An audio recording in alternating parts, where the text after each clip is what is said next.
Hello friends, মৌস কিচেনে সকলকে স্বাগত জানিয়ে আজকে একটি নতুন রেসিপি নিয়ে এসেছি। এই রেসিপিটি হলো চিংড়ি মাছ দিয়ে ঝিঙে কুমড়োর ঘন্ট। এই ঘন্ট করার জন্য আমি নিয়ে নিয়েছি 500 গ্রাম ঝিঙে ও 500 গ্রাম কুমড়ো, আর নিয়েছি 200 গ্রাম চিংড়ি মাছ, আর নিয়েছি ছোট চামচের 1 চামচ জিরের গুঁড়ো, ওই চামচের হাফ চামচ গোটা জিরে, পরিমাণ মতো নুন, হলুদ, চিনি, ঝাল অনুযায়ী কাঁচা লঙ্কা। এবার আসছি পদ্ধতিতে। প্রথমে চিংড়ি মাছগুলি বেছে ধুয়ে নিয়ে নুন হলুদ মাখিয়ে নেব। অন্যদিকে ঝিঙে ও কুমড়োগুলি পাতলা পাতলা করে কেটে ধুয়ে নেব। এরপর গ্যাসের ওভেন অন করে কড়াই বসিয়ে কড়াইতে পরিমাণ মতো সর্ষের তেল দিয়ে তেল গরম হলে আগে থেকে নুন হলুদ মাখানো চিংড়ি মাছগুলি হালকা ভেজে তুলে নেব।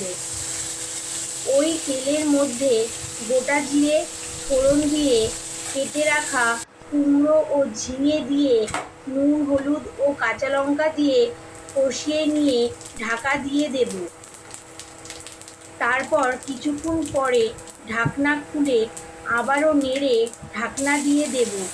এরপর ঝিঙে কুমড়ো মজে আসলে তার মধ্যে ভেজে রাখা চিংড়ি মাছ দিয়ে নেড়ে নিয়ে তার মধ্যে আবার জিরের গুঁড়ো ও চিনি দিয়ে নেড়ে দিয়ে যখন এই ঝিঙে কুমড়ো থেকে তেল বেরোবে, অর্থাৎ ঝিঙে কুমড়ো সেদ্ধ হয়ে যাবে, তখন নামিয়ে নিলেই তৈরি ঝিঙে কুমড়োর ঘন্ট।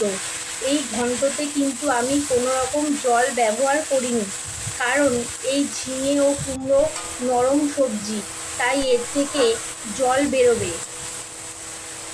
এইভাবে ঝিঙে কুমড়ো ঘন্ট করলে অতুলনীয় লাগবে।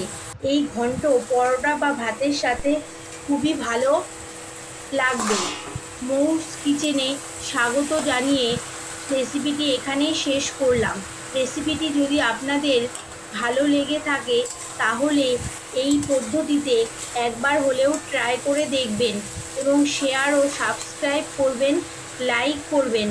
নমস্কার বন্ধুরা, আপনারা সবাই ভালো থাকবেন।